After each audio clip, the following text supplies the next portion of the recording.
Hello, welcome back to Stats Chat, the weekly series where I open the door and let all the regular listeners have a sneak peek into the crazy mind that is the person who created A Song of Ice and Fire Stats. It is about 3 a.m. and what that means is it's probably going to be peak mental in terms of what we have today. So to all the regular listeners, I did warn you this would happen a few weeks ago when my local area and then now the UK as a whole went into lockdown. To new listeners, well, you're in for a treat, but stick around because, it's generally pretty great when you find out what's going on in my kind of crazy mind and what it kind of takes to do the kind of crazy stuff that I do. So, today's topic is communication, as you probably guessed from the title. So, why is communication on my mind, and what specifically am I talking about? Well, I would definitely say I believe that a game system, or a Kickstarter, or a community website, all live and die by the communication between the creator and the players, the customers, the users, whatever they are in each of those cases, of whatever product, shall we call it, they're making. That the communication in both directions, I think, really makes or breaks every kind of project like that. I think it's especially true for Kickstarters, and the reason why I believe that's true is that the communication between them over a period of time, it informs public opinion, and public opinion is entirely necessary to keep a project alive, for a Kickstarter to be successful, for a game to have longevity, and for a website to be able to grow.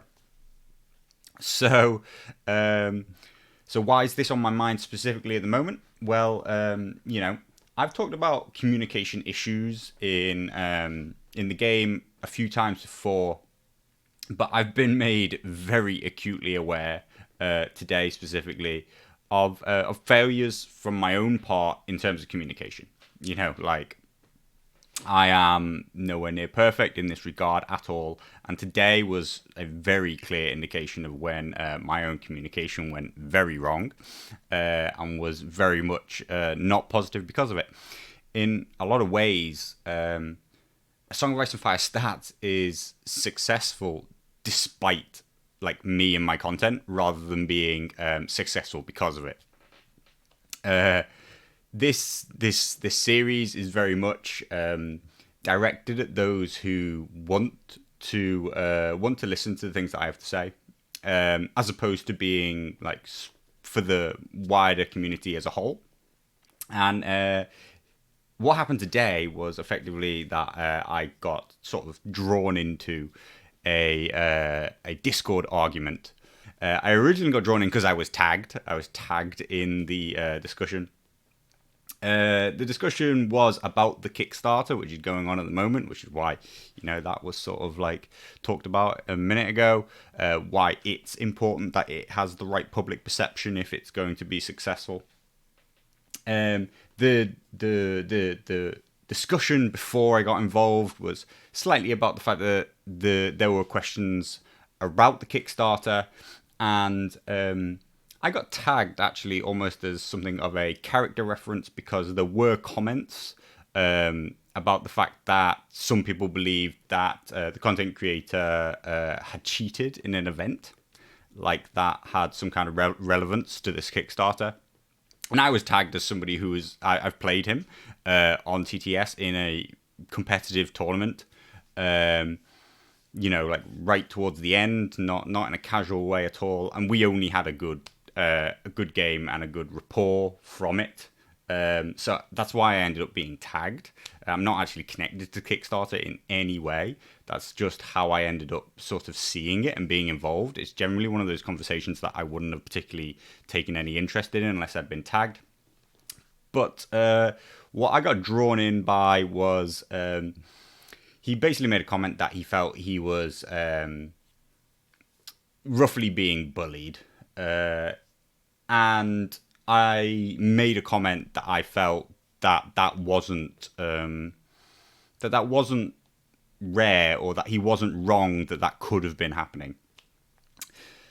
The way these things are, it kind of got, it became a whole different thing like that. I won't go into it in the entirety of the conversation. I at times became annoyed for particular reasons. Definitely should have left the conversation. But I may have a PhD, but I'm not smart enough to know when to walk away from an internet argument. Actually, you know what? I was smart enough. I walked away, went and had dinner, and then somehow managed to come back and rejoin the argument. So that's how stupid I was.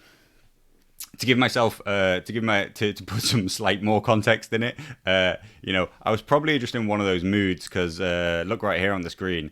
I lost today. I lost a game on TTS, which definitely kind of sets me off.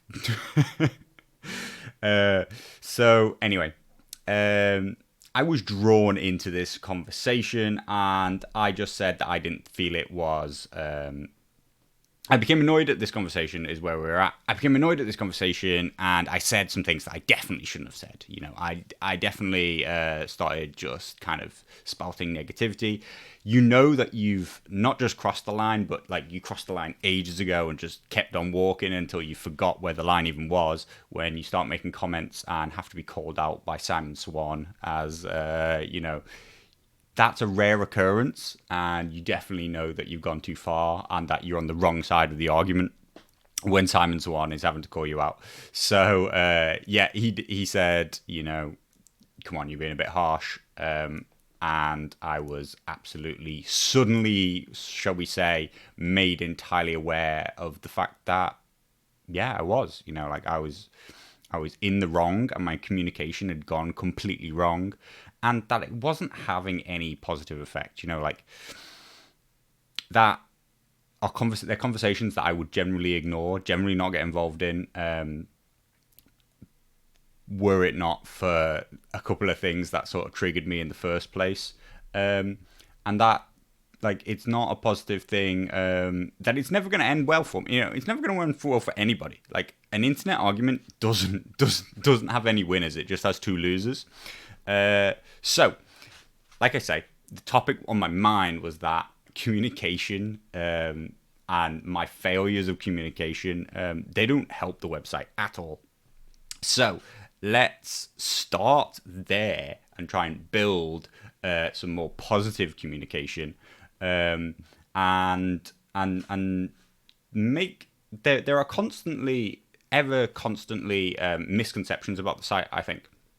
I feel there are a lot of misconceptions about the site. It's thought of in certain ways that it's just not, in my opinion, or at least in my opinion, that's not what it wants to be, the way people say it is.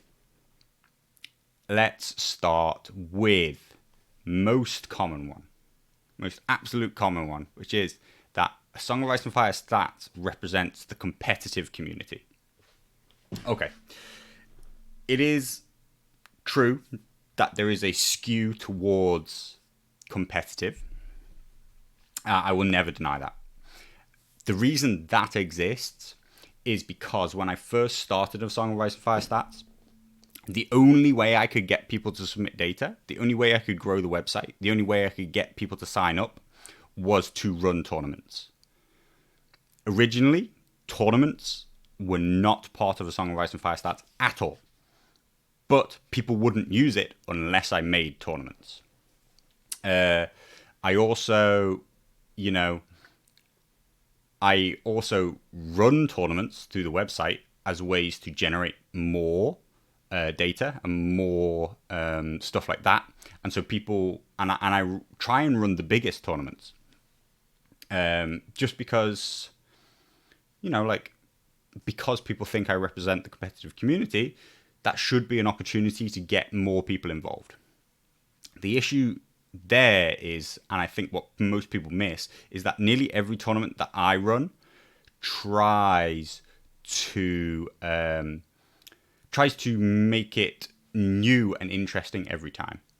I don't just run the same tournament again and again and like basically say, look, this is competitive play. Everybody's trying to win. Everybody try and play your absolute best lists, and we'll see who wins this time. Every time it's like a new challenge, a new interesting way to play the game. So I ran a competitive tournament, the very first tournament that was ever run on TTS to any real size, called NRG TTS League. That was interesting, that was fun, that got the TTS community going. And then the next tournament I ran was assigning random commanders, assigning random factions to each player. Lots of people took that on board, and loads of people run that same format tournament now. After that, I organised a tournament for the top-rated players.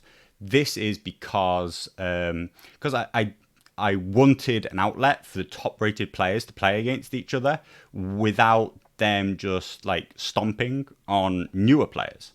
I also wanted to showcase the value of the rating system and how it creates, if you play with people of similar rating to yourself, which is what all people should be trying to do on TTS.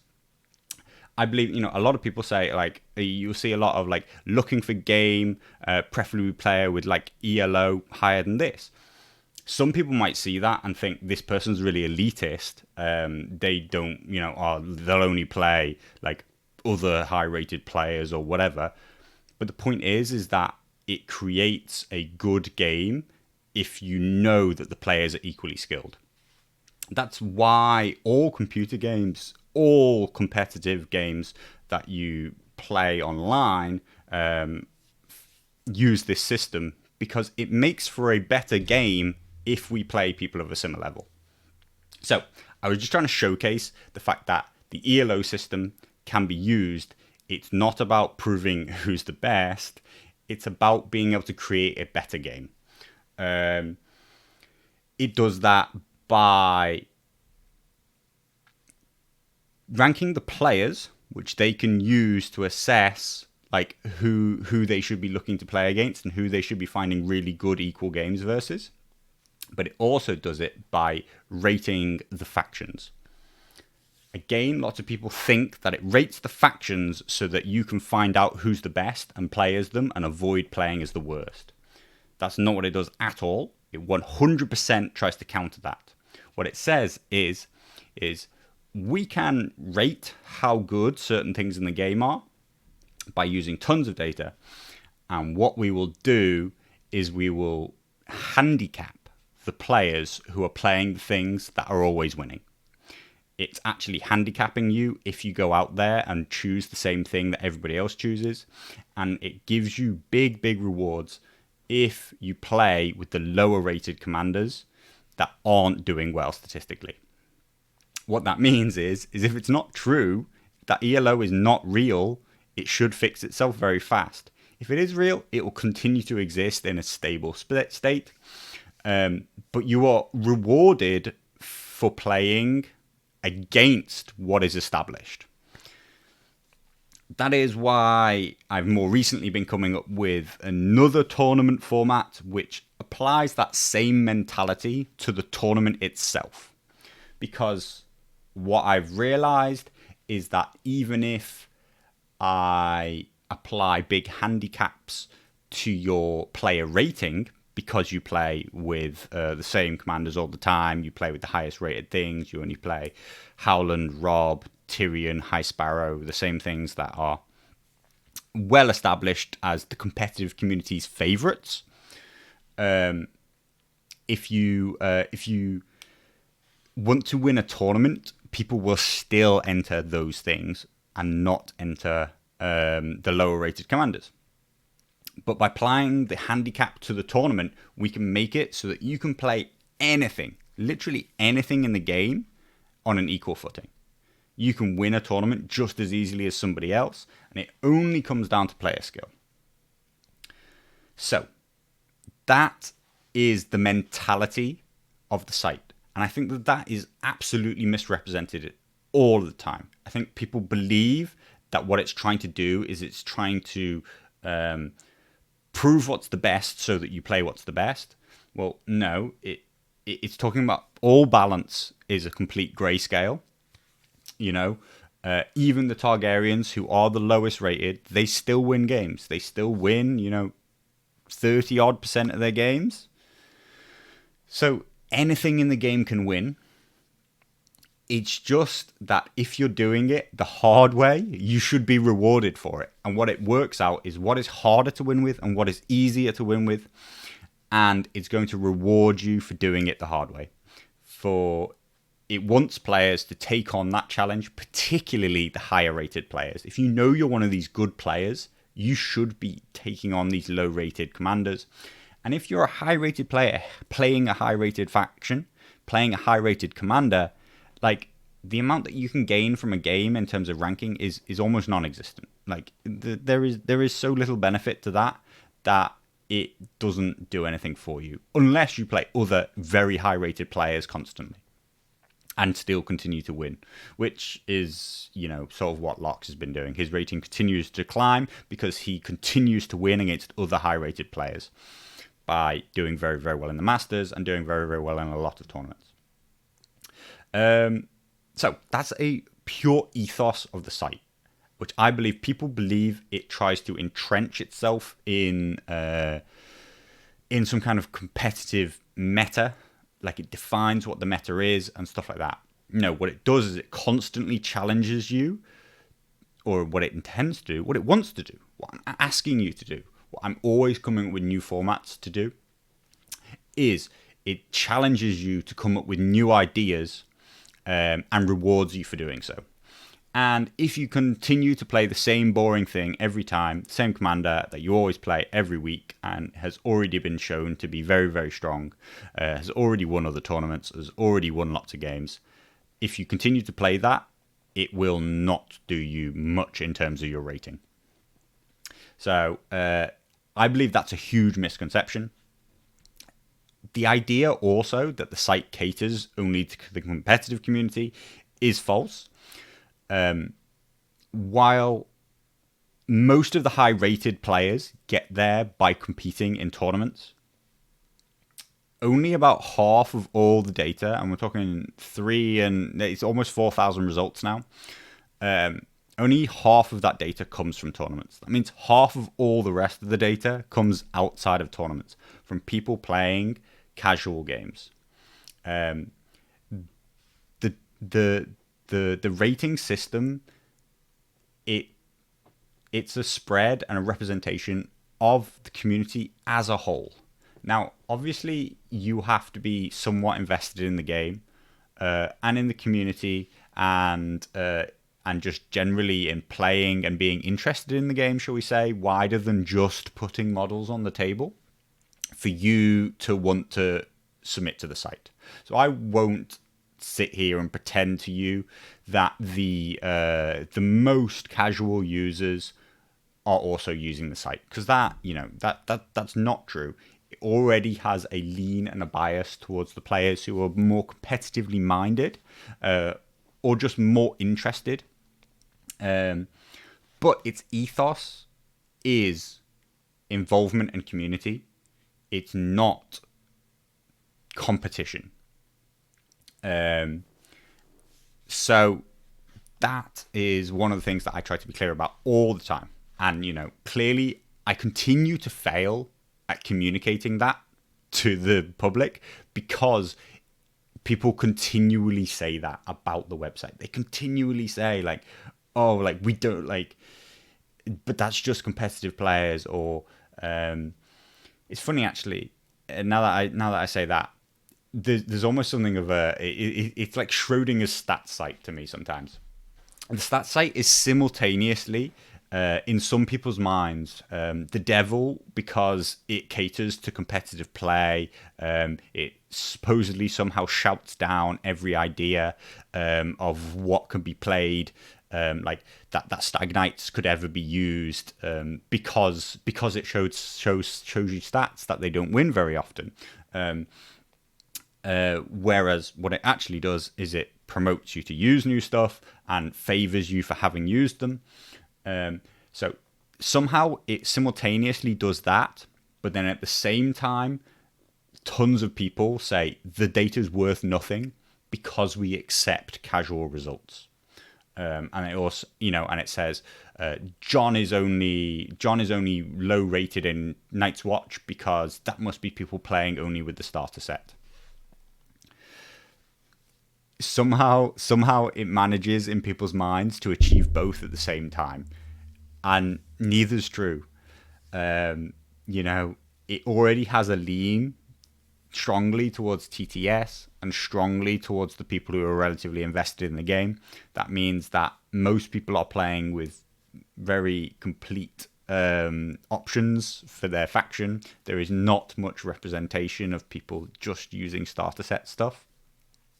And it doesn't want to promote an elitist attitude. It wants to promote an inclusive attitude where you can learn from the better players. You can learn from great players. You can see what they use. You can see videos of battle reports of them playing. For those who don't know, you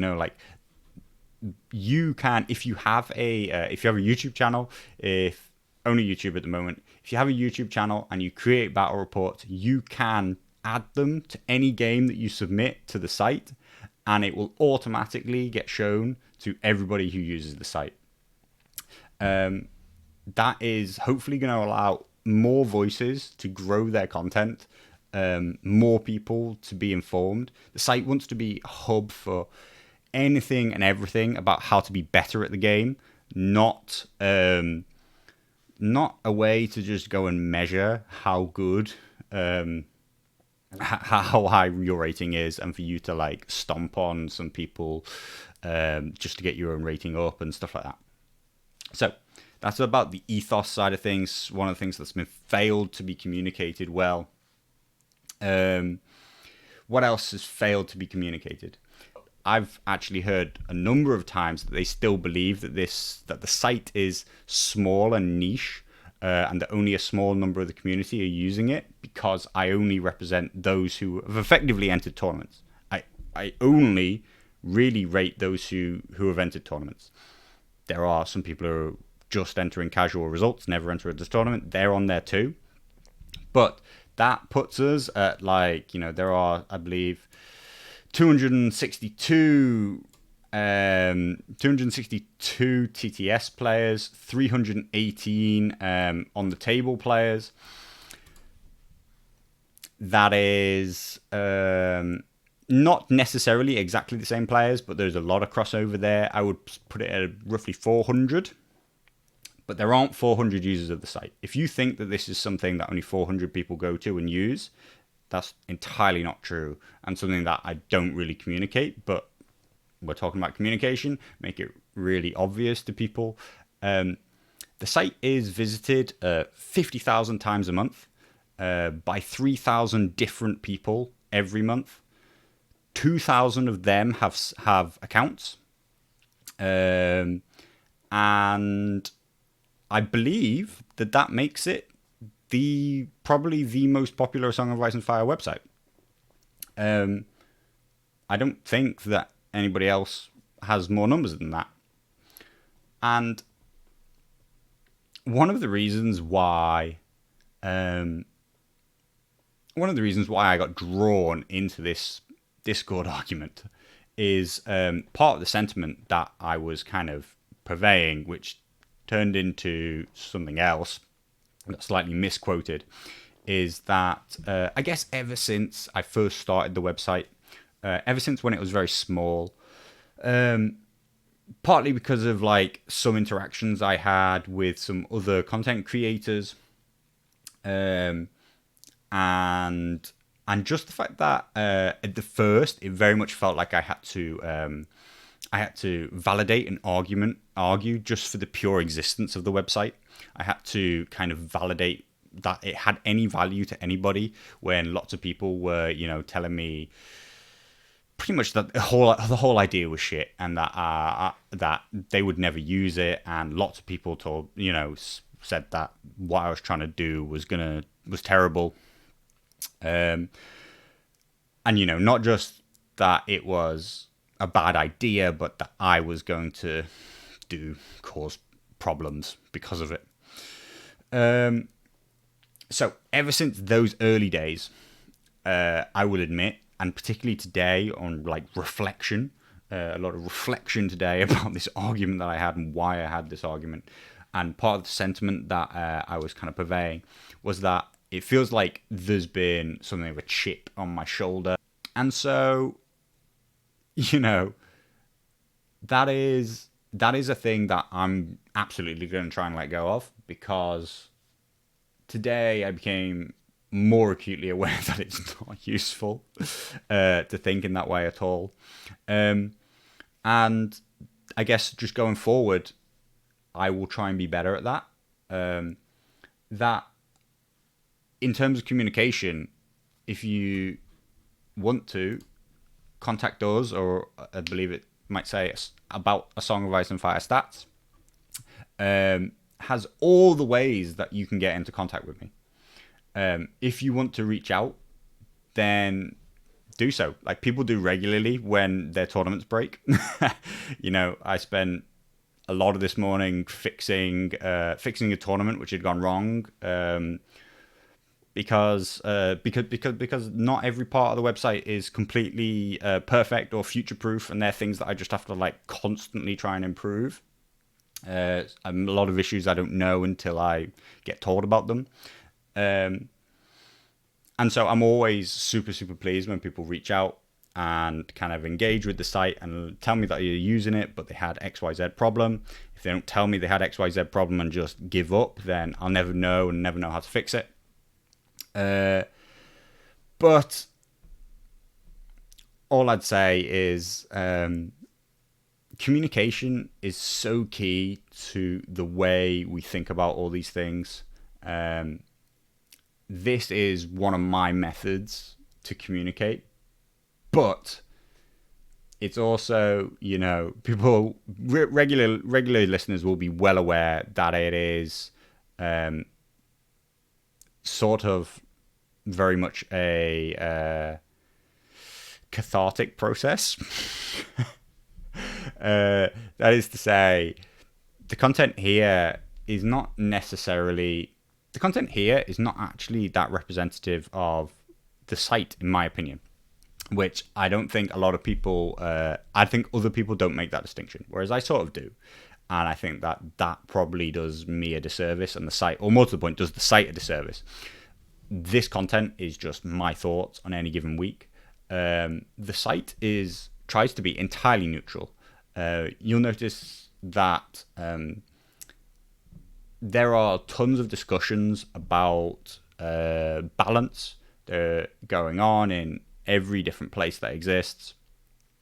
There are also tons of discussions about how players would fix things and how they're asking C1 to do X, Y, Z in the next set of rule changes, the next patch or whatever. Please, nerf direwolves. Please make them activate whatever. Do whatever with free folk.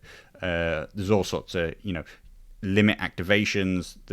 People have got all these ideas about what they would fix, but I never ever comment on these things. Because as far as I'm concerned, the site is neutral on that. The site and me, we don't have anywhere near enough evidence to say that any of these things would be successful. So we don't comment on it. We, in this case, is me and the website. Like, we're two different things. That's how, to me, they're so different. Me and the website, we're two different things. We are a we. We're not one thing. So, yeah, I would just say that as far as I'm concerned, the site tries not to be subjective in that way. If people want to have discussions about balance, all the information is there for you. And that's what it wants to be. It wants to give you a way to be more informed. But I never in a heartbeat. It's so much easier to find what's wrong with something than it is to tell you how to fix it. The site can and does bring up issues with the game and balance. It shows you where they are, and I think that part is easy. That part is very, very easy to find out where the issues are. It's a much, much more complex answer to decide how to fix it. So that's why I never weigh in on conversations, because I don't have any data to tell you that this or that would be better. I try to keep people informed about letting them know about competitions that have just happened, what won, what didn't win. And I try to be balanced with that. But when I sit here in front of you in a video, that's very different. That's literally the things that are on my mind.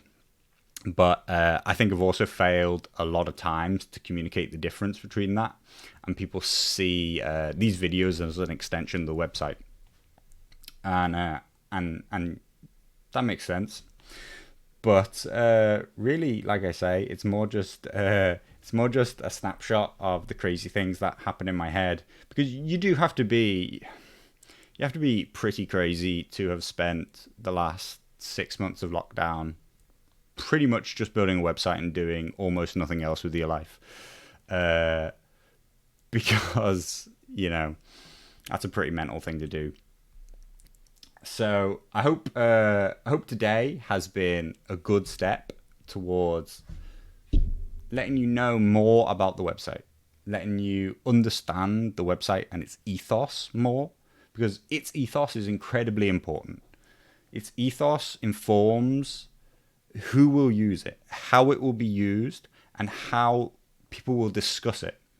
And all those things are about helping players to understand more about the game, not to be elitist in any way, not to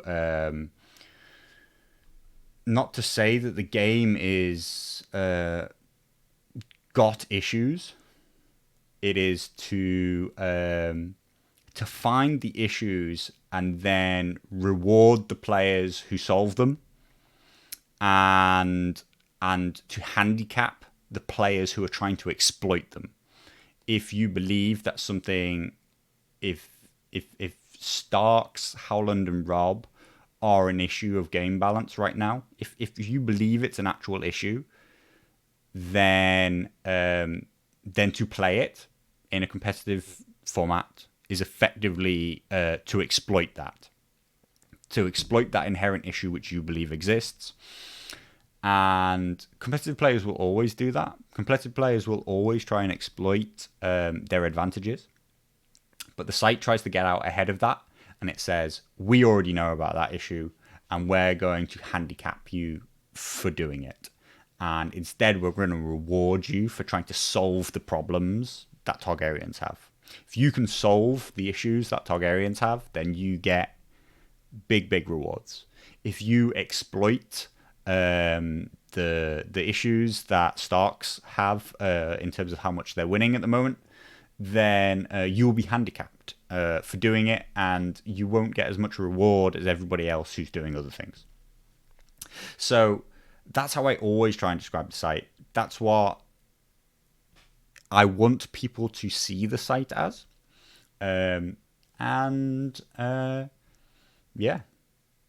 Use the site in that way, because it makes the game better for you rather than worse. So I guess join me next week. Come along to Tony Ground on the Monday. Check out the Kickstarter. There is some things around it, but I'm very excited for this Kickstarter here that has this video. I want it to succeed because I want to have one of them. I want to buy it, and the way Kickstarter works is, we only get it if enough other people want it. So I want the Kickstarter to succeed for that reason and no other reason. I don't have any investment in it. I don't have anything more to do with it than that. I was pre-warned that it was coming because the creator asked me to put the video on the site He knew that it would be a place that people would see it. And I was more than happy to do so because it looks like a great project. It looks like something which will help the community, or, not help the community. It's something that community want to be aware of. And so if I can be a part of that, then I was very happy to be so. Turns out that I ended up becoming some kind of champion of it and so arguing its case, it seems, in the Discord, which I never particularly intended to get involved in, and regret so much that managed to keep me awake all night and have me making a video at what's now 3:30 in the morning. So I think rather than being crazy, it just turned into one of those rambly videos. But that also happens at this time in the day. So I'll catch you soon. See you later.